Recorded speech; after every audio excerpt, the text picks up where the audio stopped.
Alright, let's try this again. So hopefully this works. I'll be monitoring the stream here just to see whether it does end up working. So started 9 seconds ago. Okay. So let's see whether it works. Okay, it works. We're working. We're live. So, welcome to the Fishing Spider channel. My name is Jonathan McCormick, and today we are going to be exploring the concept of lifetimes in Rust. So, why are lifetimes important? Before we get started in the details, why do we care about lifetimes? So, in Rust, you have these things called references, and a reference is essentially a type of pointer that points to a value on the heap. And you can pass pointers around, but with Rust, you need to make sure that the pointers are going to be pointing to valid memory. You need to make sure that the references are in scope for everywhere they're used in your programs. And so that is why we have to keep track of lifetimes, why the compiler has to keep track of lifetimes. And lifetimes can be elided through lifetime elision, but that's the exception rather than the rule. Historically, we had to do all of the lifetime specifications ourselves as the programmers, but fortunately there are a few rules that the compiler now uses to do some of that work for us, so we don't have to do it, and that may expand in the future as the compiler gets smarter. But without further ado, let's dive into this. So we're going to go to this project that I have set up here, and we've got some interview style questions and answers here, and we're going to be going through them. They get progressively harder. These were not made by me, they were made by Claude, and so let's see how many of them I can get correct. Okay, so we're going to do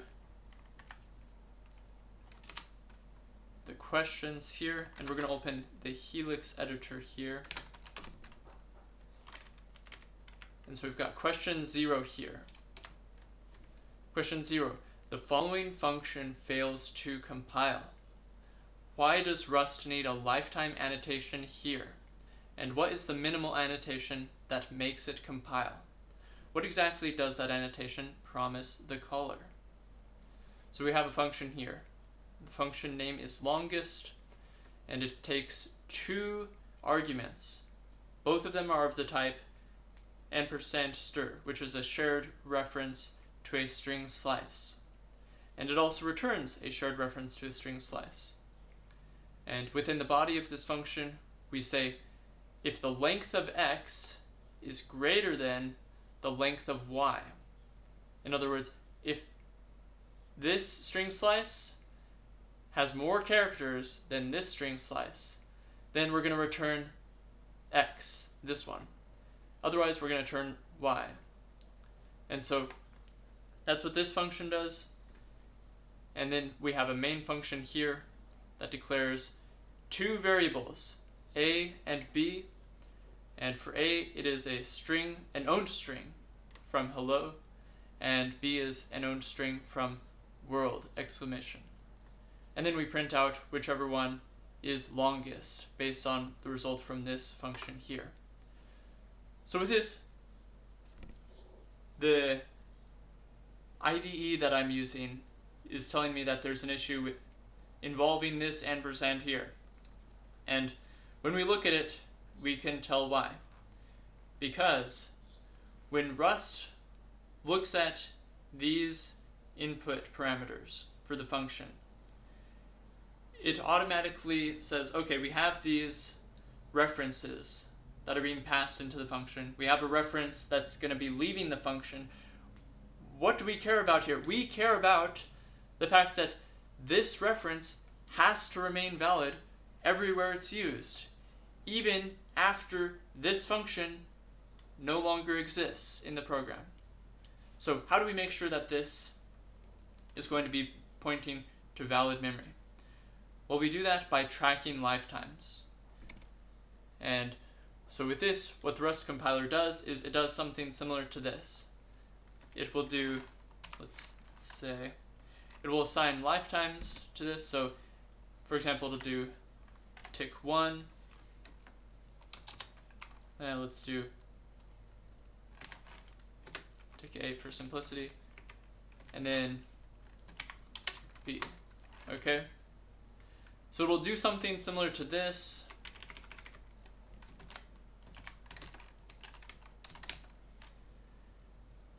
And what it'll say is, okay, it'll fill in automatically behind the scenes these little lifetime specifiers. And it'll say, okay, so we've done that. That's our first rule for lifetime elision, is it'll automatically fill in lifetimes as needed. But then for the second rule, it'll say if it has only one input parameter that's a reference, then the return reference will have the same lifetime. But that second rule does not apply here because we have 2 input parameters instead of just 1. So it can't use that second rule.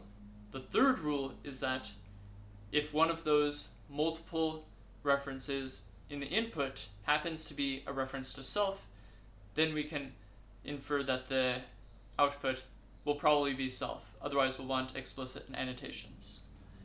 And with this one, we don't have any reference to self here, so since this is not a method, we can't use that third rule of lifetime elision. So because of these things, the Rust compiler says, uh-oh, this is not a situation that I'm prepared to handle on my own. I need you, the programmer, to specify what exactly you mean. And so let's get rid of this stuff here that the Rust compiler was trying to infer. And so with this, what we have here, the argument x could be the return value. The argument y could also be the return value. And so we need to tell the Rust compiler that, hey, regardless of whichever of these gets returned, we need to make sure that it's pointing to valid memory at all times that it's being used. And so we have to have the return value, we need to have that lifetime be tracked. And so for this, we'll need to specify the lifetime parameter. And so missing lifetime specifier, as it's saying here. This function's return type contains a borrowed value, but the signature does not say whether it is borrowed from x or y. So what we could do, if we were to just follow the suggestions here from the Rust compiler, then we might do something like this. We might do tick y, and then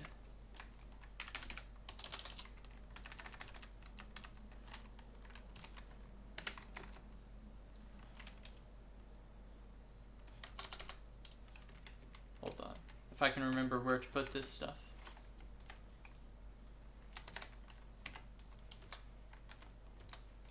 Okay, so that wouldn't work.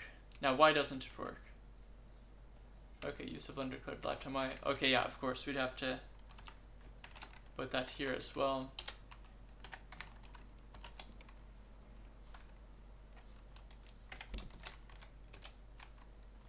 Okay, now this could work, but only if the function ever returns a reference of lifetime tick y. Now that leaves our boy x here all alone. Okay, he, like, this case is not even accounted for when we're dealing with lifetimes here, so we can't do that. What we can do is we can use a single lifetime specifier to say for both x and y, we need to make sure that the reference that gets returned only lives for whichever lifetime of the input is shortest. Because that way we'll make sure that both of these lifetimes will be valid by the time this gets dropped, and so this will always point to valid memory, regardless of whether it returns x or y. So let's do that. Let's do the classic tick A example here. So we're going to insert, if I can remember this, tick A stir. So this is going to be the name of our lifetime for this reference.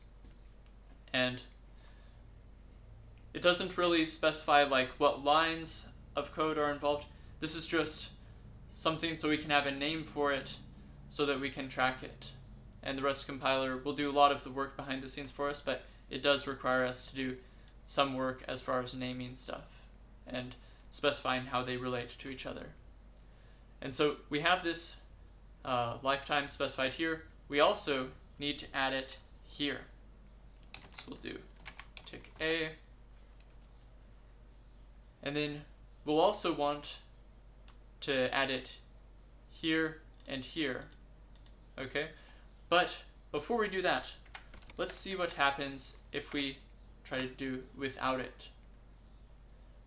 So we get a suggestion here, add explicit lifetime tick A to the type Y. And then it also has the suggestion for the type X. But that's not where the error is. That's like a suggestion. This is where the actual errors are.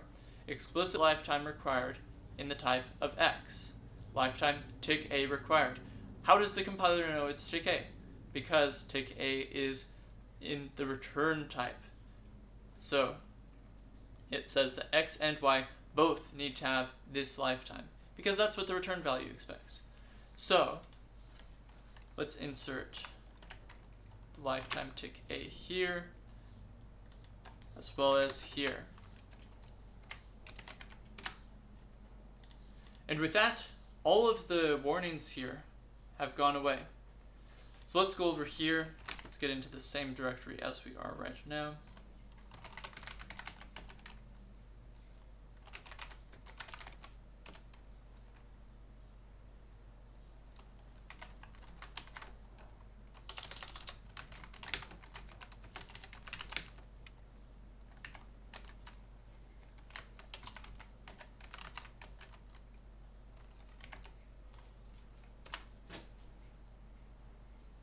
Okay, I must have messed something up. Let's see. No bin target. Source bin.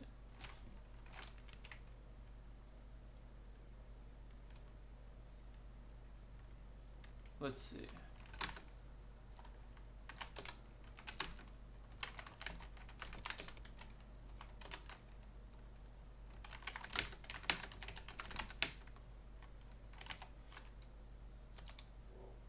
Okay, I'm not sure why that didn't work when I was in that other directory. If you do know, let me know in the comments. But yeah, for this, as we would expect, it prints world exclamation because world has 6 characters while hello has just 5.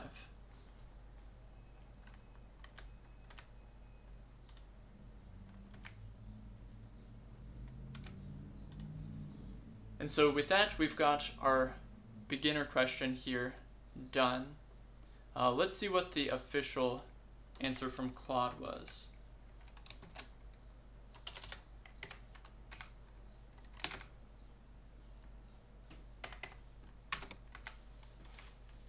So we're going to do answer for bin A0. Okay, so for this, it looks like Claude added tick A, tick A, tick A, tick A, and this is all pretty much the same.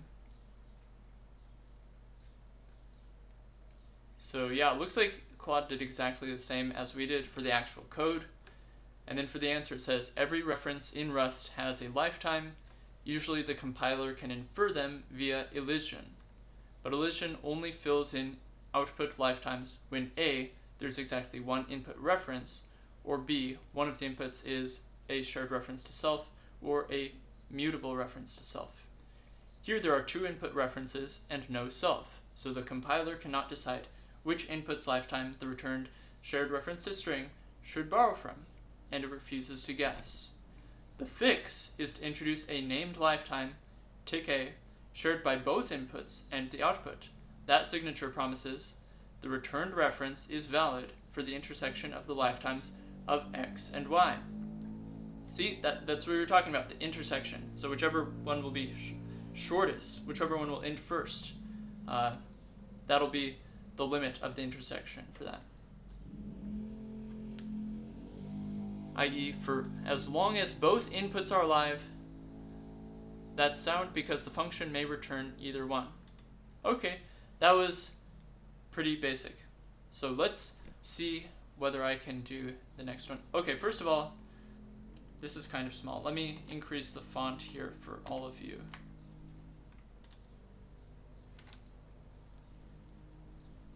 There we go. Hopefully that's better.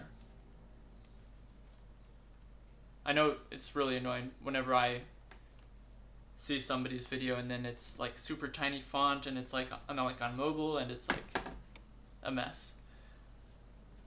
But hopefully we can avoid that. So started 9 seconds ago. Okay. Now let me just check the stream to see whether I can even read this. Let's see. So yeah, it looks like Klon did exactly the same as we did. I mean, it's probably somewhat readable, but let's see what it is now. It should be better. Okay, that's a little bit better. It's probably somewhat readable, but... So moving on, we will be going to question 1. And question 1 says, this function compiles with no explicit lifetime annotations. Name the lifetime elision rule that makes that possible. And we've got a function here called firstWord, and it takes a single input parameter, which is of type AND_STR, so a shared reference to a string slice. And it also returns a shared reference to a string slice. So without even looking further, we know that since it has one input parameter that's a shared string slice, that this return reference will have the same lifetime as our input. And that's because of lifetime elision rule number 2. The first rule is just setup. It's where the Rust compiler automatically fills in the lifetime annotations and then determines, okay, are there multiple lifetimes being dealt with here?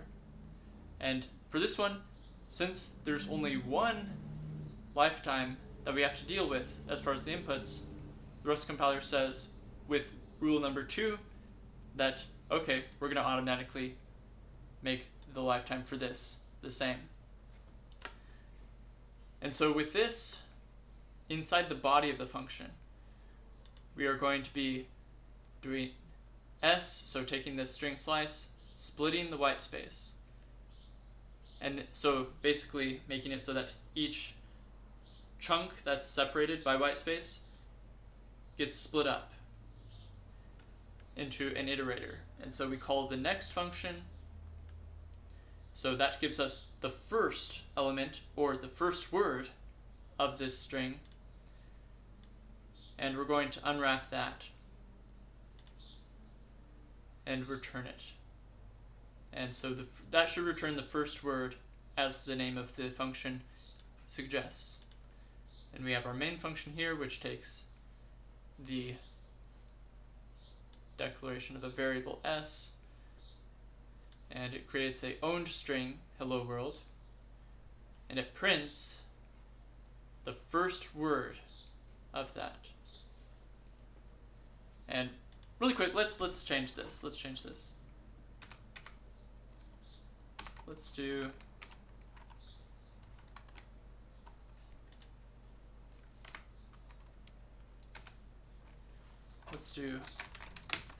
hello lifetimes.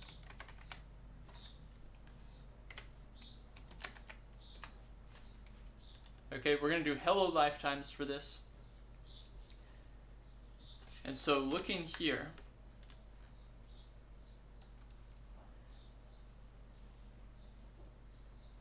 yeah, I believe I answered how this works. Name the lifetime illusion rule. Okay, we did that. And we determined why it doesn't require explicit lifetime annotations. So with this, let's run this. Argo run bin q1. Okay, and there it prints hello, which is the first word of this right here. So that's exactly what we were expecting for this. And what is the Rust compiler doing behind the scenes? Of course, it would be doing something like this.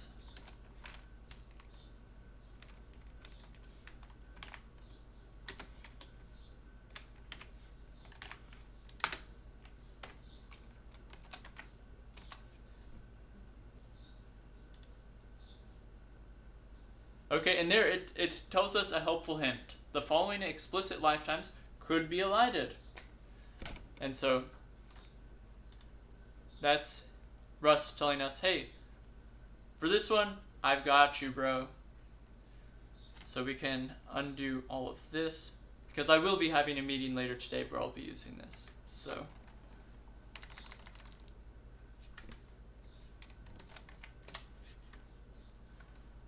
we've got the second one done. Look at that. We're doing great.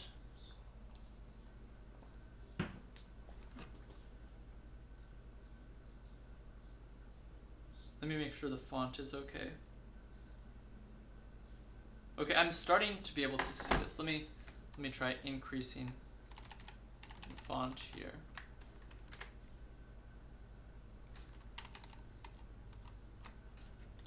Wait. That's where that pane was. That's where that was. Okay, let's get rid of this.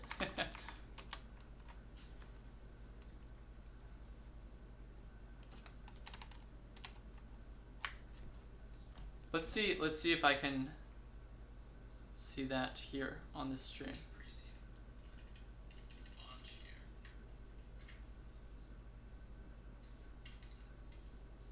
Okay, that's a lot better. I like that. Like as a user, I would be much more comfortable with a font that's big like this, just because of the different screen sizes that I could be watching it from. So that is very cool. Moving on.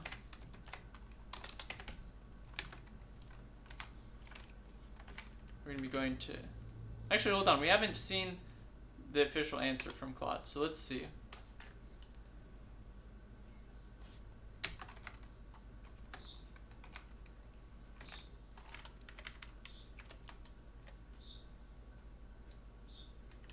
Okay, so it says, Rust applies 3 lifetime illusion rules, blah blah blah. First word, destruggers via rules 1 and 2 to first word decay. Okay, there we go. That's exactly what we were talking about. Exactly 1 input lifetime, so the output borrows from it. Okay, blah blah blah. Yeah, we don't. Yeah, that last stuff we don't need to worry about for this example. So let's go to question 2. And for question 2, we've got this stuff here. The following struct fails to compile.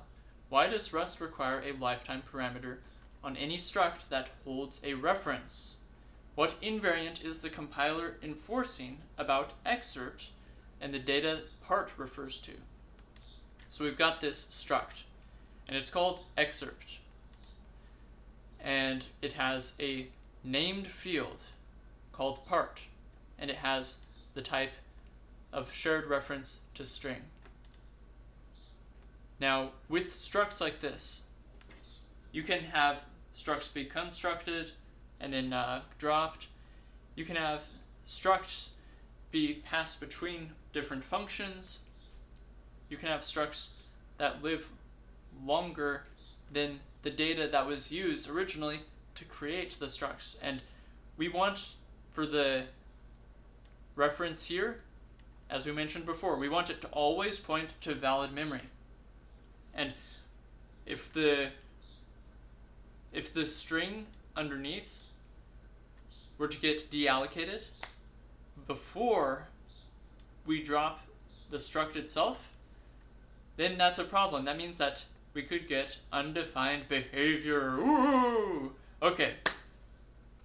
So with this, we need to make sure that this lifetime is taken into account everywhere that this struct gets used.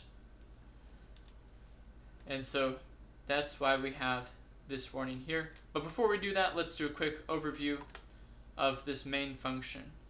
In this main function, we have a variable novel, and it is a owned string from Call Me Ishmael some years ago. And then we have another variable here called first sentence, and it is set equal to novel.split, and we split by the period, so we're going to split by the sentence. So we're going to have two of these, Call Me Ishmael, and then some years ago, and then probably some empty ones here. We're going to do the next on that iterator. So we're going to do this sentence here and unwrapped. Okay?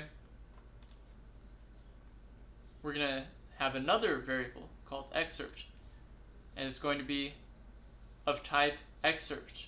So what we have here. And it's going to have the part be equal to first sentence, so this. And first sentence is, as we can see here, of type shared reference to a string slice. And we're going to print excerpt.part. Now, with the Rust lifetime elision, we already went over the 3 rules, and none of them really go over structs. And so, since elision is the exception, not the rule, we have to specify some lifetimes here. So it has missing lifetime specifier, expected named lifetime parameter. So for this, we're going to do, since it's excerpt, I'm going to do tick E to be special, if I can remember to insert before. So tick E string. And then for this, I think we can just follow the compiler's instructions, but let's see what I miss as far as this. We're gonna need tick E.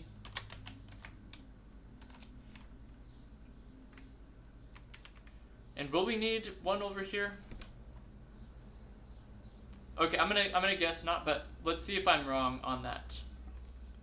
We're going to write that. Whoa! Is it? I don't see any errors. Okay, that might have worked. Let's see. So with this, let me just explain more about what we have here. We've got this explicit lifetime annotation, tick E, on this part, which is a named field within the excerpt struct. And so because this is a reference that's being contained within this struct, we have to make sure that the struct overall doesn't step outside the bounds of where its component is valid, because we want the entire struct to be valid for everywhere that we use it. And so let's see whether this compiles and prints out the first sentence. So let's do cargo run bin q2, because we're in q2.rs. Okay, there we go. It says call me Ishmael, and I don't know what I just did to get rid of that, but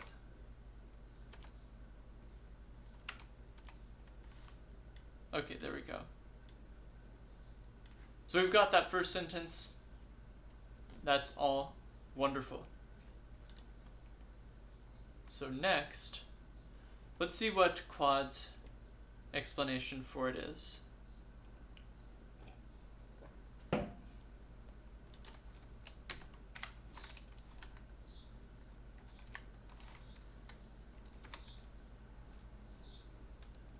Okay, so we can see that Claude added tick A and tick A over here. And all of this, all of this looks the same. So let's see what the answer explanation is for this. A struct that stores a reference is only meaningful while the referent is still alive. The lifetime parameter tick A ties the struct's own existence to the lifetime of whatever part points at. The compiler enforces excerpt tick A cannot outlive tick A. Without the tick A, the compiler has no way to express that constraint, so it rejects the definition outright. And it gives us the specific Rust error here for missing lifetime specifier. Once annotated, the borrow checker will refuse to drop novel without any novel. Oh, novels are a variable over here. So without the tick A annotation on our struct, the compiler has no way to express that constraint, so it rejects the definition outright. The borrow checker will refuse to drop novel while any excerpt of tick unspecified borrowing from it is still in scope. Okay.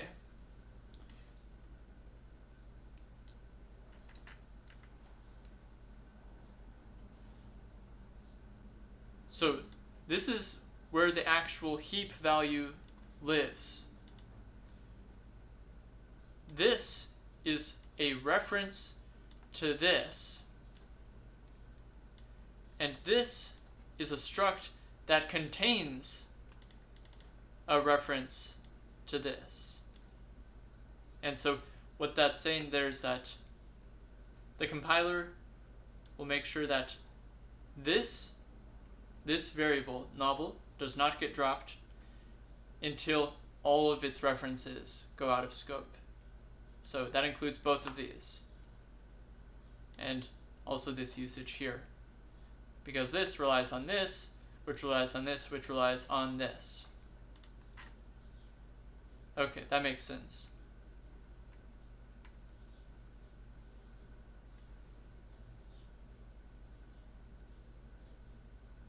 Yeah, this provides the dangling reference protection we want. We don't want to point to invalid memory. Note with struct excerpt tick A, part of type shared reference with lifetime tick A, stir. You never have to annotate at the use site.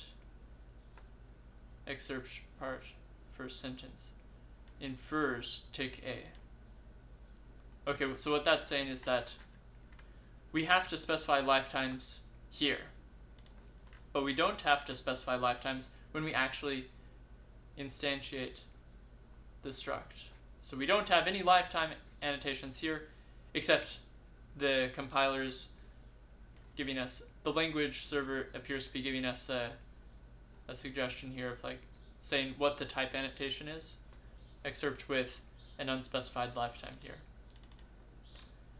So we've got question 2 taken care of.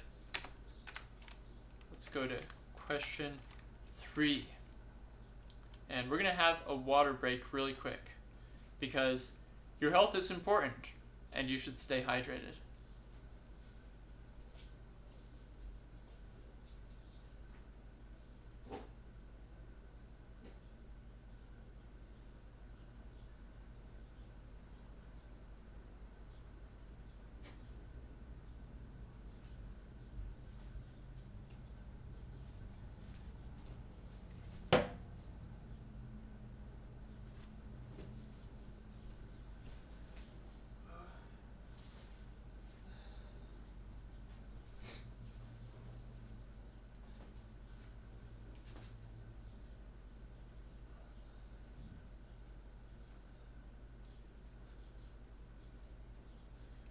We're going to be back in about 5 minutes, give or take.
Alright, we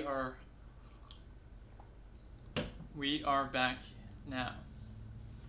So I think we're ready for question number 3.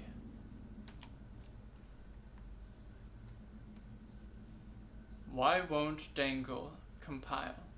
define what a dangling reference is, and explain how the borrow check rules it out here. Then give the idiomatic fix. In Rust, we're always about idiomatic fixes. So let's see here. Pardon me. We have a function, dangle, and it takes 0 parameters and returns a reference to an owned string. So a shared reference to an owned string. In the body it has a function, sorry, not a function, this is the function. We have a variable s, and it is a new string, and we create it from this string slice hello, and then we return a reference to that. So automatically we can see a problem here. With this function, we have 0 input, but we have an output that is a reference. Now, when we have this character here, the ampersand, for a reference, one way to think about this is in terms of where it lives. And in this case, the owned string, which is the actual value, it has to live on the heap because the size is not known at compile time. And so string lives on the heap. And the reference, so yeah, this within these curly braces, we allocate this string here. But once we get to this closing curly brace, this value gets dropped because it goes out of scope. The variable s exists only within the confines of this function. Okay, ignore this. Ignore the fact that this thing is named the same variable name. Okay, these are different variables. Okay, don't let that confuse you. So we've got this string, it goes out of scope here. We have a shared reference that we're returning from this function. And so we get an error here. It says missing lifetime specifier. This function's return type contains a borrowed value, but there is no value for it to be borrowed from. So that's an interesting way of describing it.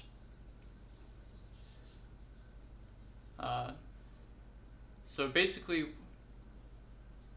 what it's saying is that by the time we get a return value and have the function return it, which would be right here in our actual use case, we're using the dangle function over here for this new variable called s, which is in the main function.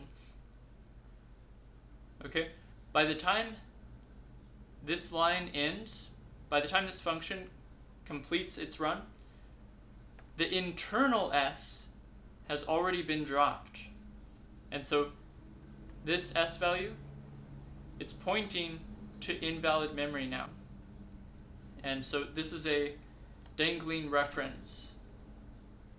And so when we go to print this, it'll give us an error because s is no longer pointing to valid memory. Like we can't know what's going to happen with this. And Rust can tell this at compile time, and so it gives us this warning right here. Let's see, missing lifetime specifier. It contains a borrowed value. There's no value. Yeah, so we could follow the Rust compiler's suggestions here.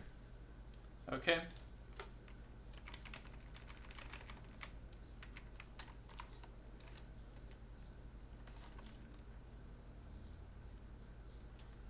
And we could do tick A.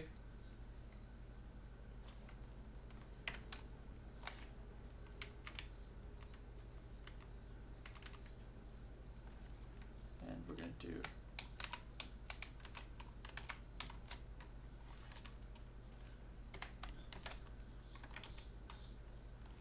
Okay, now we could do this to sort of follow what the compiler is suggesting to us, but it says cannot return reference to local variable s, returns a reference to data owned by the current function.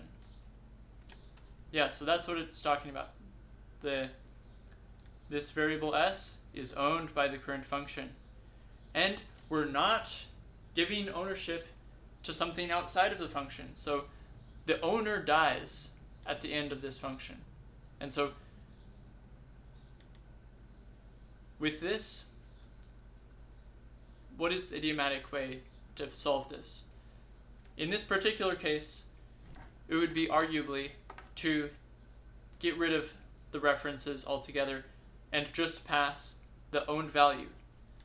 Like seriously, when you're using references, one of the main benefits of using references instead of actual owned values everywhere is because references allow you to save on memory. So when you have a reference to a string, that's a lot more memory efficient in many cases than creating clones of that string. And so with this, we don't actually get any benefit from using a reference because we do have a heap allocation as part of the function, no matter what. And so since we have that heap allocation, we can pass it by value in this case. So, and this, when we pass it by value outside the function, that changes ownership to whatever's calling the function, which is exactly what we want in this case. So let's do that. Let's get rid of that. Let's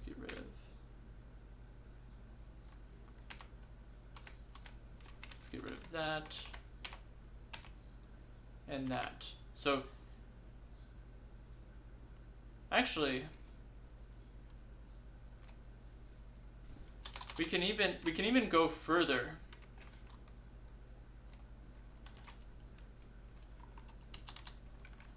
We can even go further.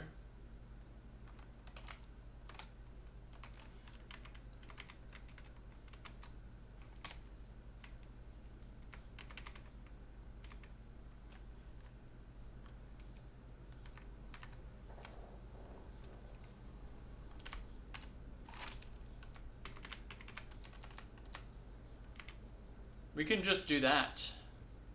We can just have string from hello. And so let's write that. And so what are we doing now? We're taking no inputs, same as before. Now we're returning the owned string itself, which is right here. And we got rid of the semicolon to say that we're returning this value. And so with this main function, we're creating the main function's variable s with our dangle function here, which no longer dangles because we fixed this issue up here. And so it should print hello to the terminal. Let's find out. So cargo run then Q3. And it does print hello. So that is excellent. Let's see what Claude had to say about this.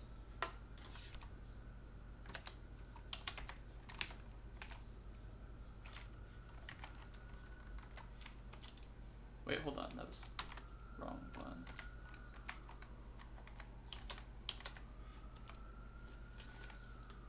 Okay, so we've got this.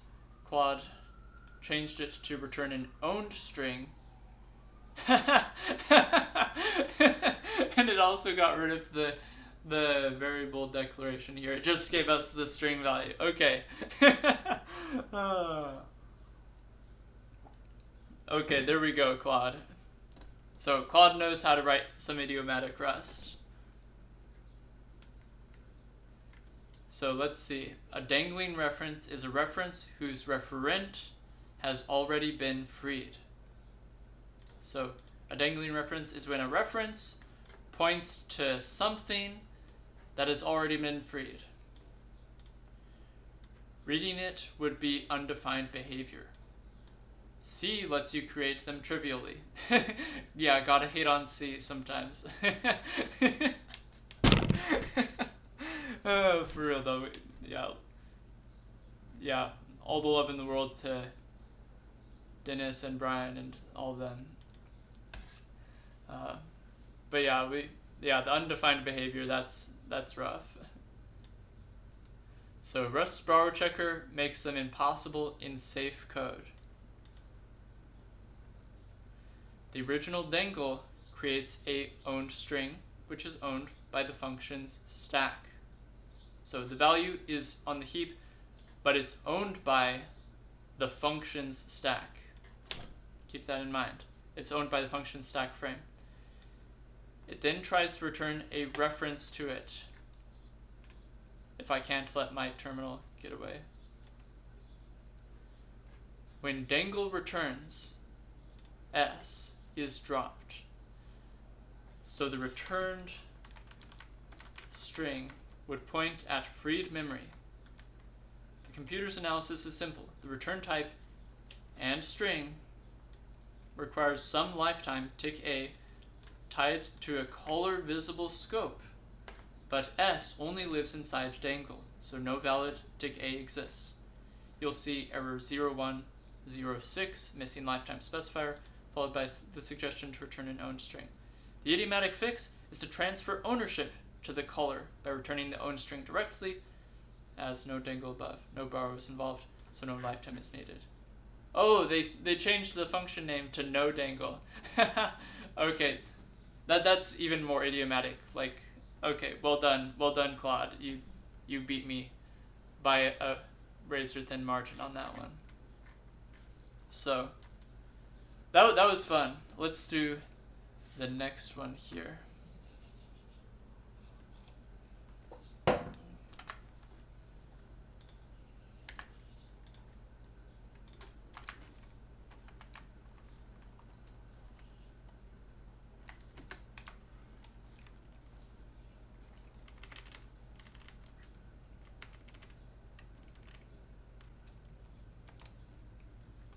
Okay, now we're well into the intermediate stuff here.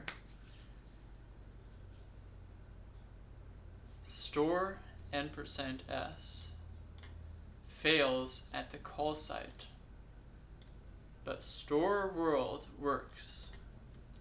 What does the tick static lifetime bound actually mean?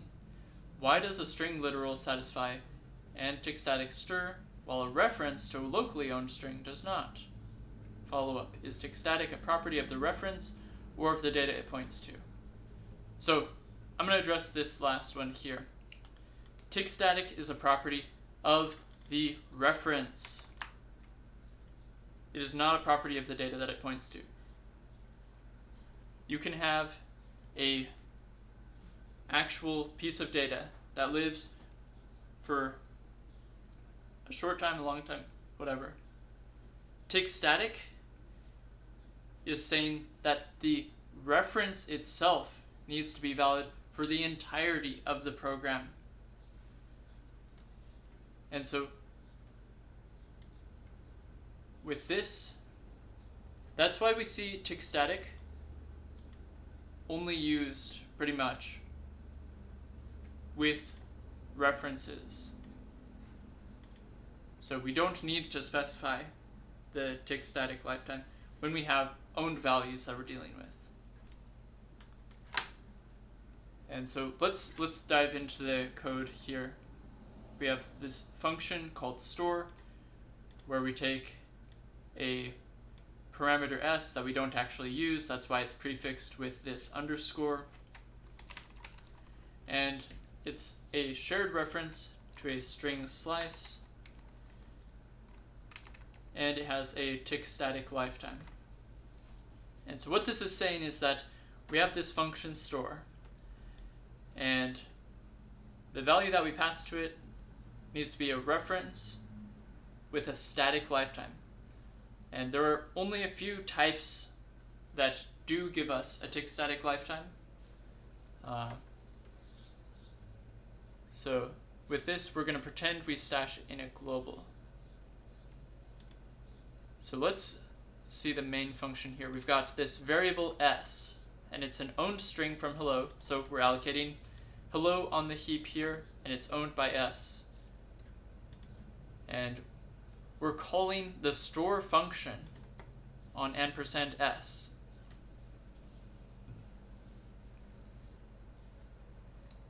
And this fails, as the comment here suggests. But when we call it the second time, it works. It gives us an error here, but it doesn't give us an error here. Now, with this one, what is world? Just looking inside of these parentheses here, what is the type of the value world in this case? Well, since it's hard-coded in the Rust program here, this actually ends up getting put into the binary itself. So we get world placed in the binary. This is a string literal. It's a type of string slice. And the string literal lives in the binary itself. When the binary gets loaded into memory, you get this loaded as part of it. And so when you load the program, you automatically get this. And so this lives for the entirety of the program. It has the tick static lifetime because it is a string literal. And so that's why this one works. That's why this one works. But this one, on the other hand, like, the Rust compiler looks at it and it's like, bro, I don't know whether this one's gonna live long enough, man. We've gotta see. We've got this variable s. It's an owned string. We run the store function on a shared reference to it. Well, the Rust compiler's like, well, how do I know that this reference is going to be valid everywhere that it's used? So the Rust compiler is like, I don't know how to do this, and so it says, you need to change it here so that I can guarantee safety on your behalf. Because if the compiler can't follow along with what you're doing, then it can't really guarantee the safety of what you're doing. And with Rust, safety is one of the big selling points that it has. So we like having memory safe programming like stuff, so let's see what we can do for this.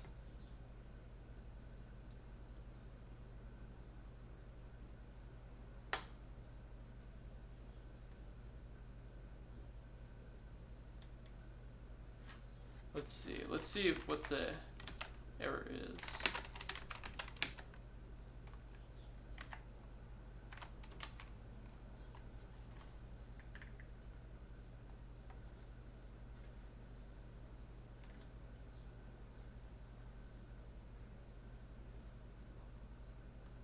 Okay.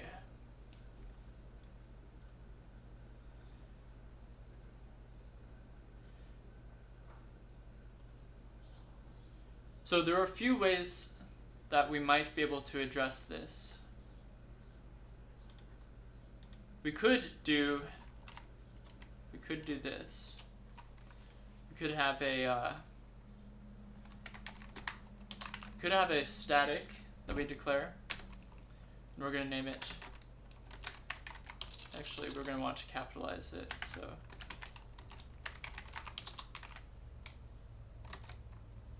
And it's going to be, let's see if we can get away with having the lifetime annotation for this. Let's see if we can do that. Equals.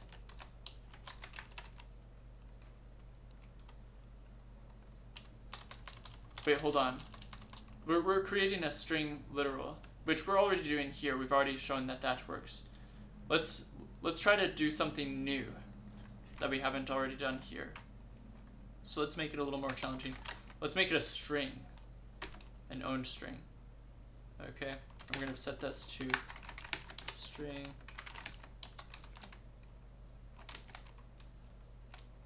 String from high. Let's see whether that compiles.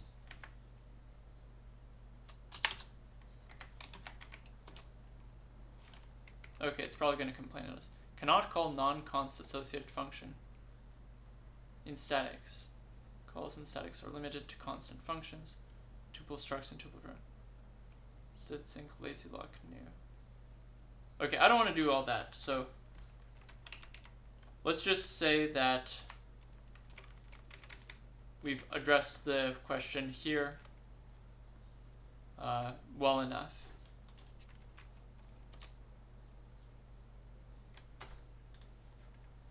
But before we do that, let's make S a string literal as well.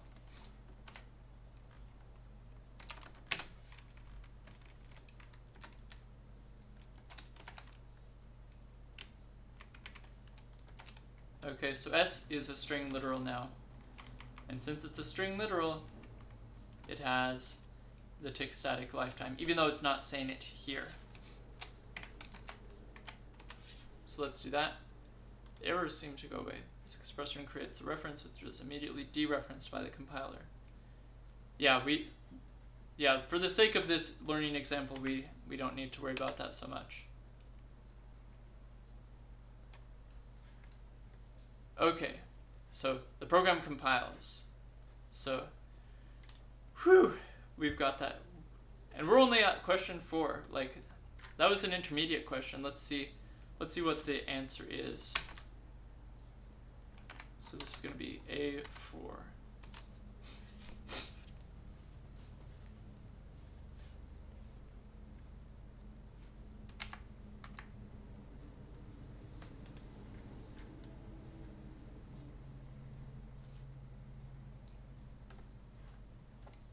Store n%s fails at the call site, but store world works. Wait, hold on. This isn't the right one. Oh wait, hold on. I'm being confused. Let me get some more water.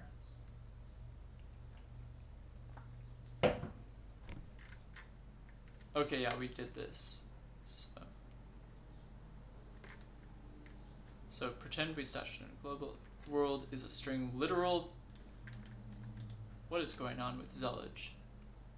World is a string literal baked into the binaries read-only data segment. So it is valid for the entire program, i.e. n-tick static stir. A string owned by main lives only until main returns.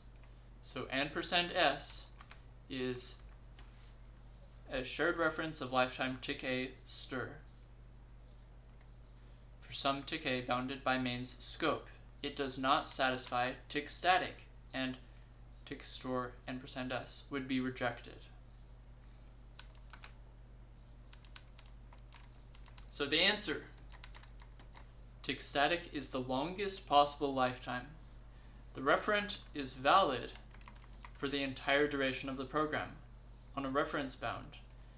And tick static t means this reference may be held indefinitely because the data it points to will never be dropped. Typical sources, string literals, so n-tick static stir,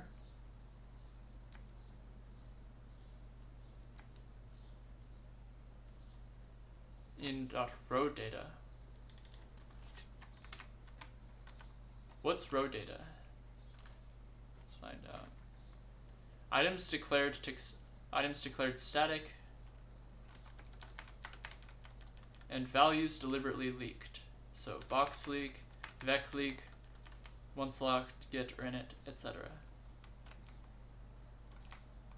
A local string like s is owned by its enclosing function. At the end of scope, it's dropped, so any shared string reference borrowed from it has a lifetime bounded by that scope, strictly shorter than tick static, passing and s, where and tick static is required, is therefore rejected.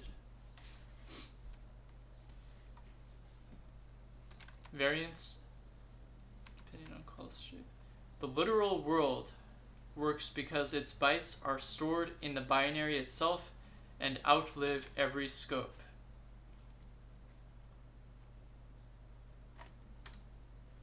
The literal world works because the bytes are stored in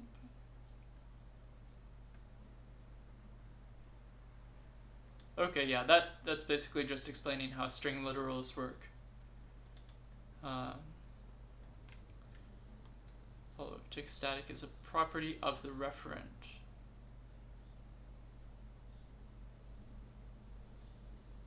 Okay, so I got that wrong, it looks like. Well,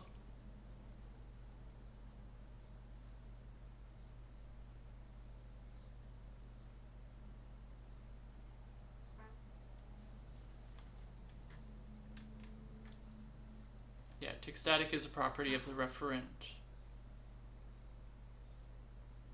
Well, I mean, it depends on the properties of the referent. I would argue that the reference, well,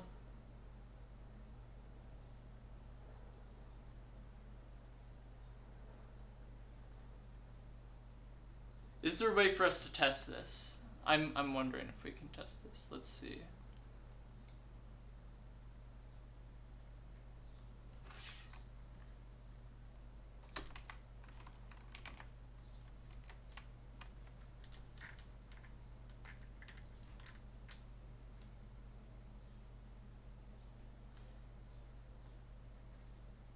So we've got a static lifetime here.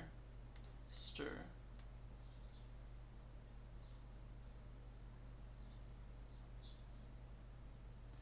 Now the question is, does the reference itself live forever in addition to the data, or does just the data live for the entire duration of the program? So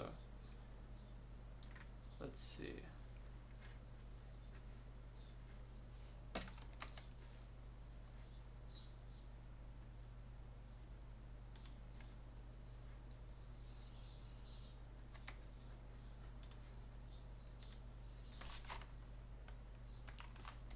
Actually, I can ask. Well, no, let's not do that there.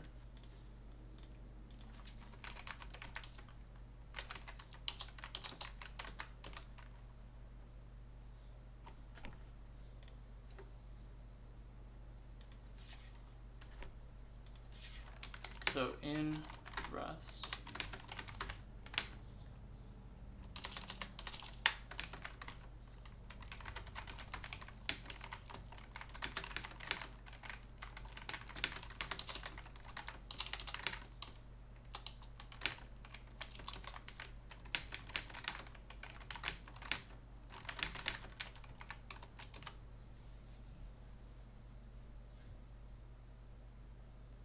okay, Claude is giving me a different thing now. It says lifetimes in Rust are a property of the reference, not the data itself. The data has a scope, how long it actually lives in memory, determined by when it's created and dropped.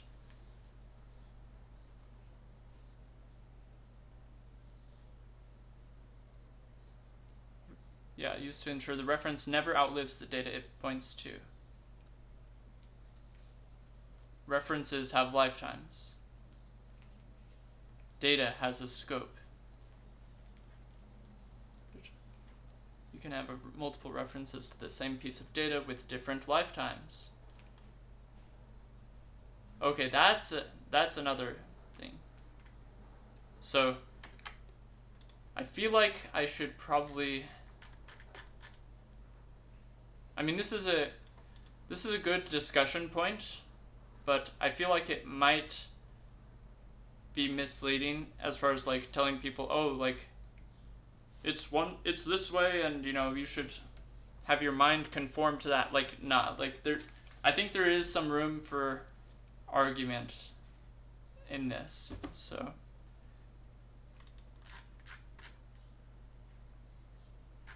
let's move on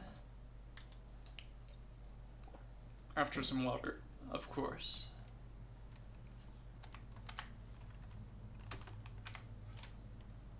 So let's see, that was question 4 that we just did. So we're going to do question 5.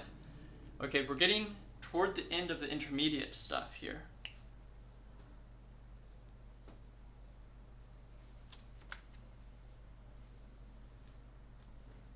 Let's see, how are we doing on time? Let's see. I know I've got some appointments and stuff later today. Let me just make sure we're doing all right on that.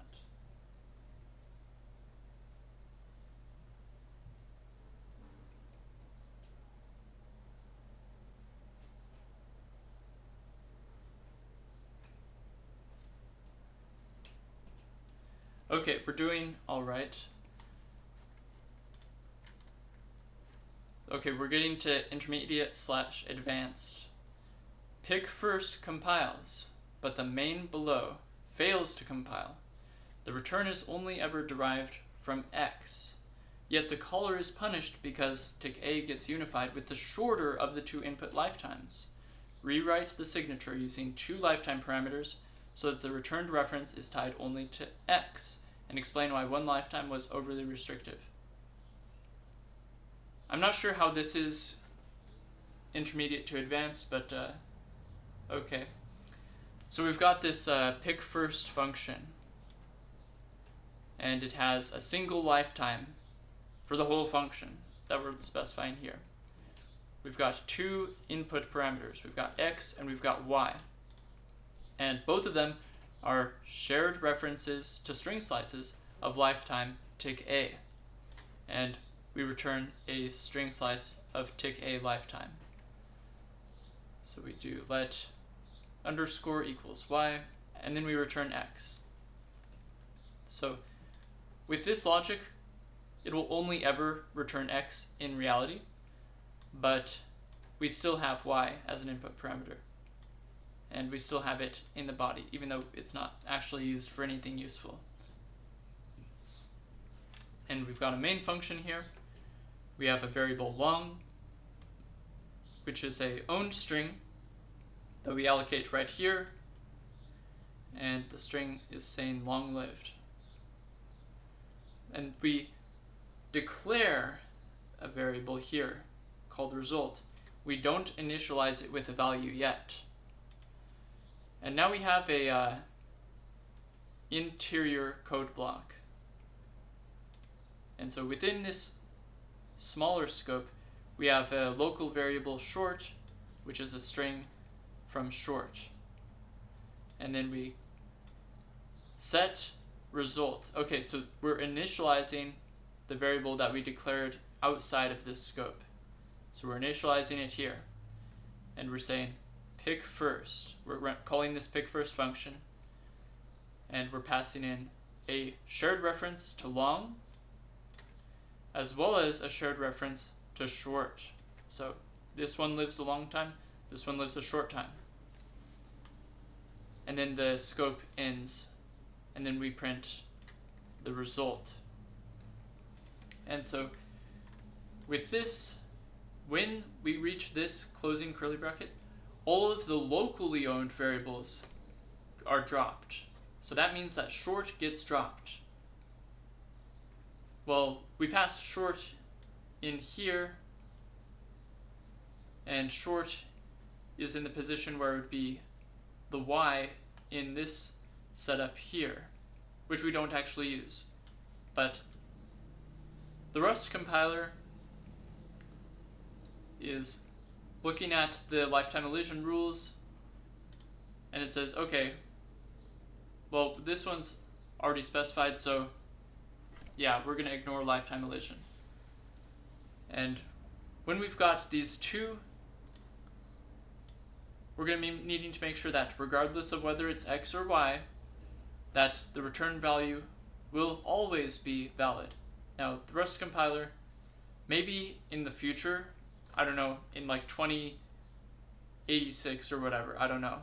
Maybe they'll have this figured out to where the Rust compiler can infer this and extend the elision capabilities, but for now, it's going to require us to specify things ourselves. So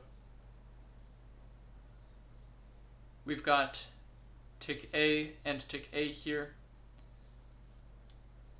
Now, because we've specified tick A for both x and y, that means that even though y isn't actually used, this reference still has to live at least as long as y does. And that's a requirement that's not necessary in this case. And it's a requirement that ends up blocking us over here because we're trying to use y here when y doesn't live long enough. Because we're going to be using it here. We're going to be using result here. And so the Rust compiler doesn't allow that. So how do we fix this? Well, the question itself mentions to rewrite the signature using 2 lifetime parameters. And so let's go ahead and do that right now. We've got x of type tick A. Let's add a second. Let's do tick B. Because we're original like that, just like everyone else. So we're going to have x of lifetime tick A and y of lifetime tick B. And we're only going to return a string with the tick A lifetime. So the Rust compiler should now be able to say, okay, we've got these 2 inputs, and the output value should align with the lifetime tick A, which is for x here. And so let's write that. And it looks like the errors went away. Let's check to make sure that it all is still working properly. Okay, there we go. It prints out long-lived, which is the first that we call here, that we pass through here. So of course that's the one that we actually end up printing out. Now we do see some suggestions here. Let's see. The following explicit lifetimes could be elided for further information. Okay.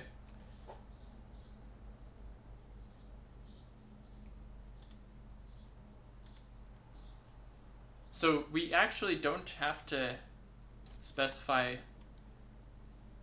tick B, evidently. We can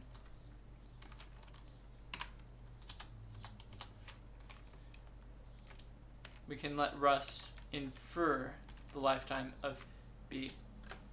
And we only need to track tick A, apparently. So let's try that. And it still works. It still works fine. That is awesome. Wow. Now, let's see. What if we were to be tricky and try to pass in? What if we were to try to have y be the return value instead? What if we were to say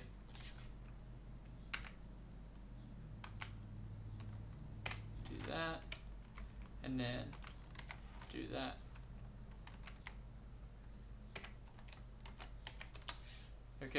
Okay, now it's saying explicit lifetime required in the type of y, lifetime tick A required, because we already specified this. And since y does not have the tick A lifetime, and Rust can't infer it based on the elision rules as they currently stand, yeah, we're going to need to update tick A to y here. So I believe we answered all the questions, so let's undo all changes.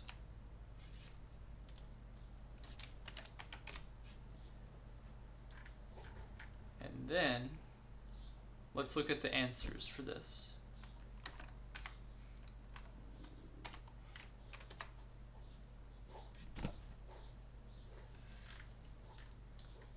In the single lifetime version, the compiler picks a single tick A that both arguments must satisfy. Okay. When the call site supplies a long-lived shared reference to long and a short-lived short reference to long, the only lifetime that fits both is the shorter one. So the returned reference inherits the shorter lifetime too. even though it was never actually derived from y. That forces result to be dropped at the end of the inner block, and the println fails. Splitting into two lifetimes, tick A and tick B, says x lives for some tick A, y lives for some possibly different tick B, and the return borrows only from x. Now tick B is free to be short while tick A stays long. So the result is tick A string remains valid beyond the inner block. Rule of thumb: give each reference its own lifetime parameter and only unify them when there's a real constraint, e.g. the output must be derived from either input. As in the classic, longest over-constraining lifetimes is a common source of mysterious borrow checker errors at the caller, even when the function body looks fine. Okay, so that was pretty good. Now we're going to be getting into some actually hard stuff. So let's see that.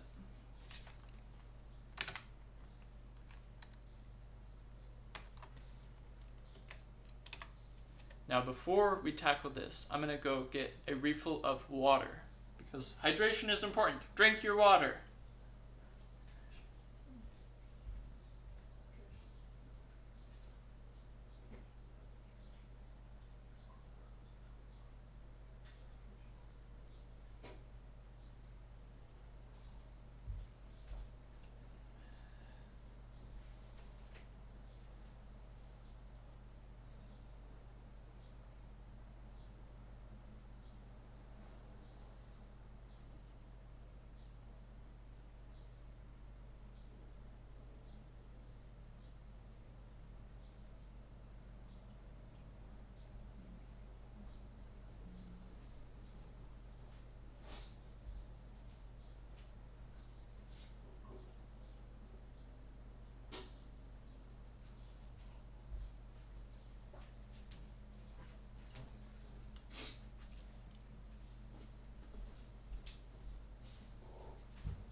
Alright, welcome back.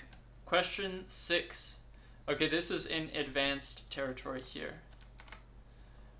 Why does the bound use for tick A, fn, and tick A stir? Oh, this uses functions being passed around. Okay. Alright. Okay, that's welcome back.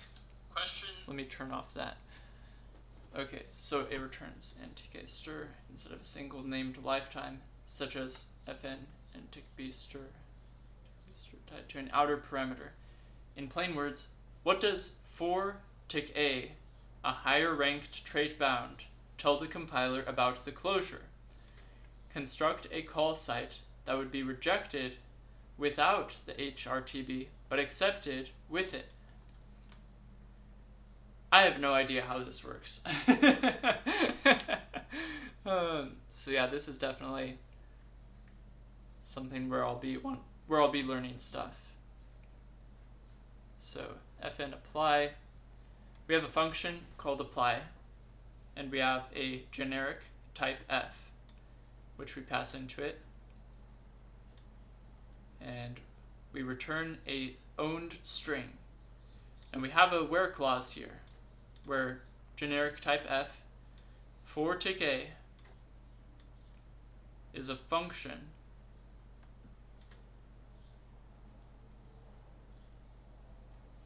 so the fn, which is a very specific type of function thing, it takes a lifetime reference to string slice, and it returns a tick a reference to string slice.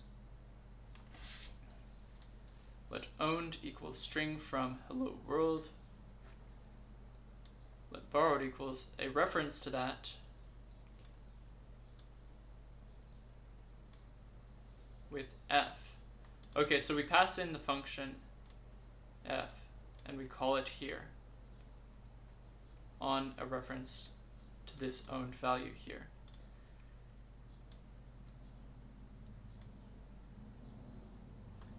And then we do a heap allocation on that to make it a string. Okay.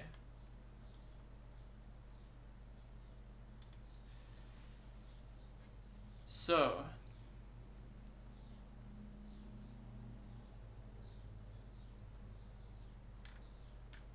all of this compiles, right? Like okay, it prints out hello world.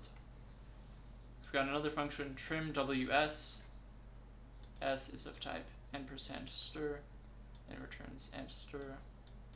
So the elision rules give us the lifetimes that we need for this, so we don't have to worry about that.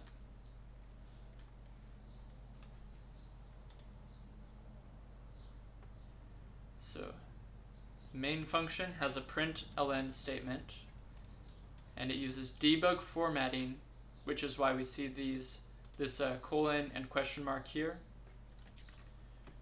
And we call the apply function over here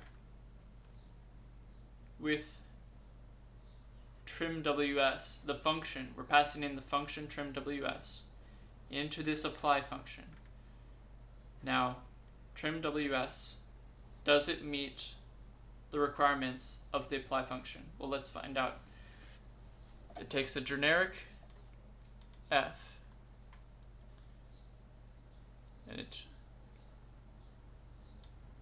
yeah, I have no idea what the word for is used for there. Well,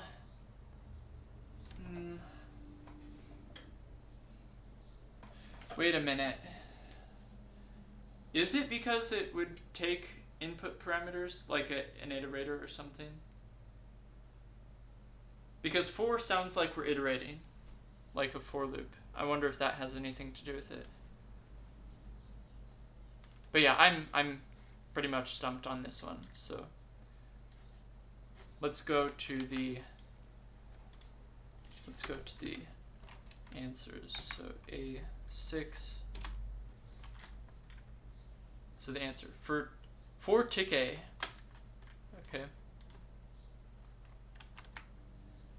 fn and tick A stir is a higher ranked trait bound in English. Yeah, because whatever this was, that's not English.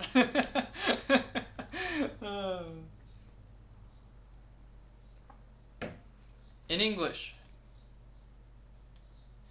f implements fn string stir for every possible lifetime tick A. It's universal quantification over lifetimes baked into the trait bound itself. Contrast with fn apply. Wait a minute. Bf string, where fn string blah blah blah blah blah. Tick B is a single lifetime chosen by the caller at each call to apply. Inside apply, we create a local string and borrow from it. That borrow has some lifetime, tick local, that only exists inside the function body and cannot be named from outside. Okay, so we borrow this. This borrow cannot outlive this function. Okay?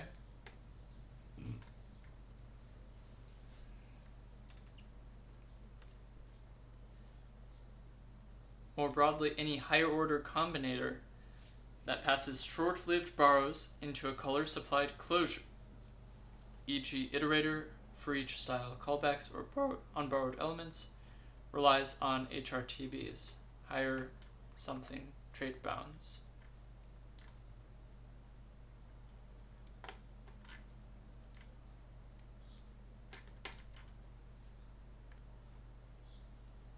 HRTB. Higher ranked trait bound. Okay.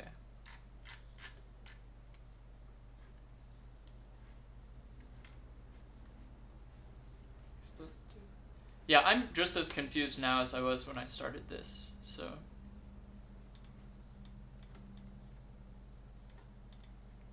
So yeah, if any of you know exactly what all this means, please put it in the comments.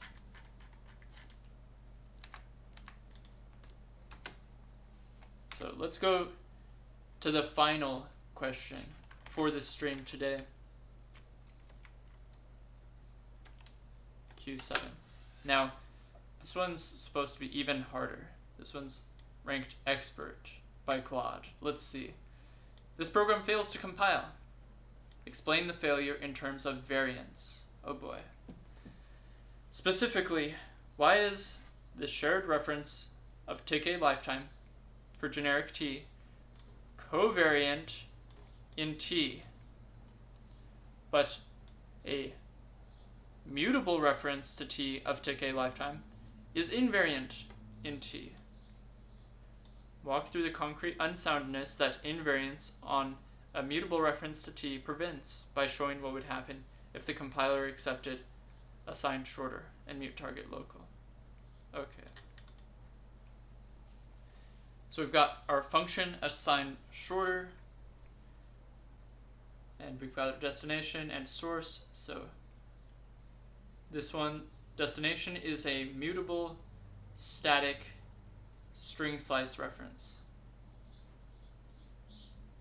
And the source is a short lifetimed reference to a string slice. And we've got we dereference the destination, and we set that equal to source. So we're taking this and we're saying, okay, you're not that anymore. You're now going to be whatever is in here. We've got our main function. It declares a mutable variable target, which is a string slice with a tick static lifetime, which we can do because it has a string literal. We're going to have a inner scope here, let local equals string from local. Assigned shorter, so we're calling the assigned shorter function with local as the source and target as the destination. So we're going to be saying, okay, target, you no longer are going to be pointing to the string literal. Well, yeah, you're no longer going to be this initial value. You're instead going to be a shared reference to local here, to this local owned string. Now, there's a problem because local is heap allocated. It's allocated within this inner scope. But we end up using target here in this println statement. But the memory was freed here for local. Target is no longer initial. It is now a reference to local, but the value was dropped. So that's what this is saying. If the call above compiled, then target would now reference freed memory. This would be a use after free error. And if we try to compile it right now, we can see that it does not compile. And so let's look at the error more closely. Lifetime may not live long enough. Assignment requires that tick short must outlive tick static. Okay? And there's not really any way for us to do that cleanly right now. So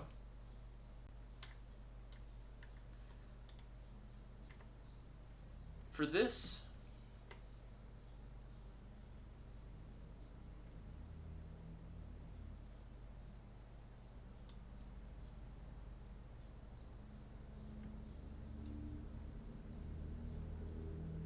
what if we were to have, let's try this. Let's play around a little bit. What if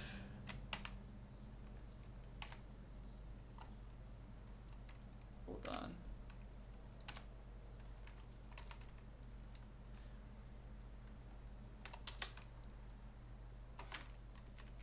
What if we were to have that be a string slice? Okay. Okay, that doesn't change that. We're still getting an error. So, even though that, like, this is a string literal, it should have a tick static lifetime. But since it's within this inner scope,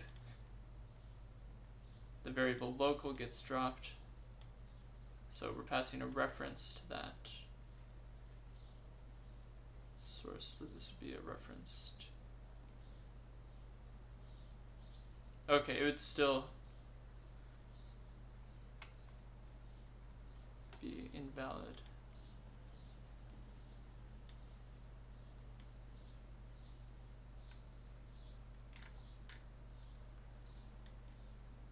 So what we would need to do is yank that,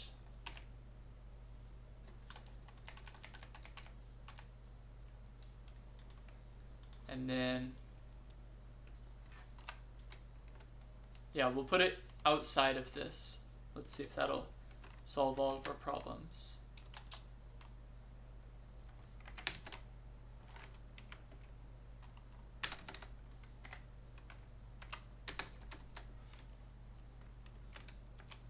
Okay, let's see if this fixes all our problems. Okay, nope. Tick short must outlive tick static. So let's undo all of that.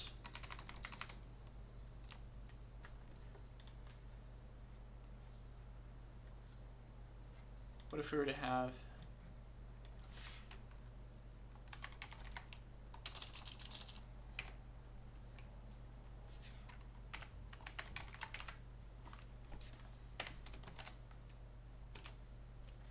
okay, so now we've changed the error landscape. Now it says local does not live enough, borrowed value does not live long enough. So let's do this. Let's see. Does this change anything? Huh. Okay. Okay, I think I might be onto something with this string literal thing, because the string literal lives inside the binary itself. Like, the actual value should be there, regardless of whether the variable local goes out of scope or not. So let's try it now. Let's see. Will it compile? Place your bets, okay? It does! Okay. Okay. That is, wow. So even though local is here in this inner scope, when we specify that it has this string literal, which lives in the binary itself, that value is living there regardless of the scope of this variable itself. So when we place a reference to local inside of target, target is still pointing to valid memory even when local goes out of scope. Now, with all of this, we still haven't addressed the questions of explaining this in terms of variance. So covariant, let's see, that's when you have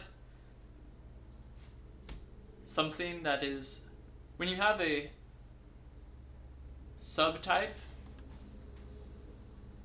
and you can use the subtype, I think, in place everywhere that you would be able to use the supertype, I think. And then invariant is where it's like, no, you have to use the exact thing. You can't use like a sub or super. And walk through the concrete unsoundness. That sounds like a lot of work, so we're going to skip that. Let's see what this says. This lifetime isn't used in the function definition. For further information, visit. Okay, yeah, we don't use tick short, so we can get rid of that. It doesn't make us do the tick static.